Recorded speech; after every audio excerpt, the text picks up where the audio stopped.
teaches them what Jesus said, inasmuch as you do this for the least of these, my brethren, you've done it unto me. It connects in the minds of the next generation, the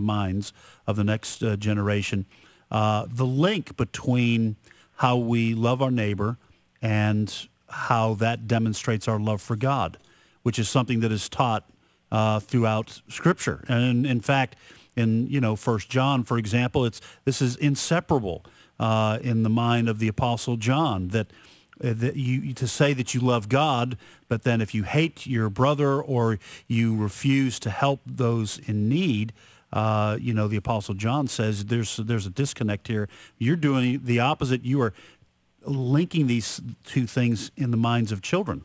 It's great. Right, and it really opens up their hearts to that message, too. There's a homeless man in the story, and the children, get to see how Sam is compassionate towards him.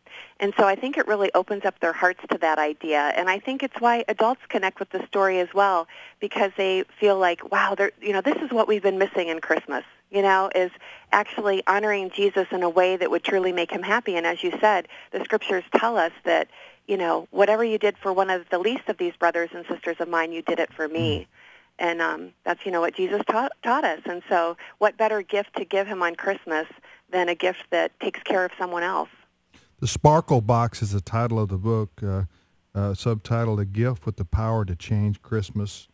And it's written by our guest, Jill Hardie, Hardie.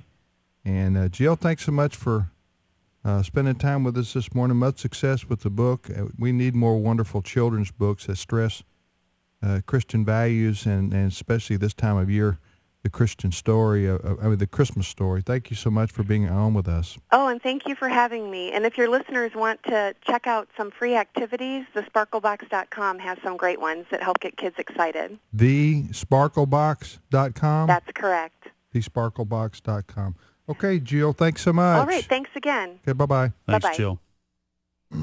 I've still got in my at a closet in our house the Bible story books. They were small paperbacks. The illustrated ones? The illustrated. You know what I'm talking about? Yeah, I have those as well. The same thing. There's like a comic book thing. Yeah. But it was really well done. Yeah.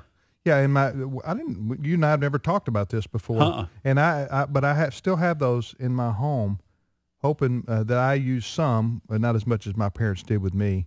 But man, I got probably 30 of them or so, or 40, and I would just read those over and over and over again, those Bible stories with those illustrations. Yeah, and it goes through the one that I'm speaking, goes through the whole Bible. Yeah, I mean, Old Testament, New Testament, everything. Yeah, but I'm waiting for the day I can read those to my grandchildren. Yeah. I want to do that. So one of my bucket list things. It's in your bucket list things, but on your bucket list. But you know what? Those things burn images in the minds of a 5-year-old. Yeah. So I mean, you talk about.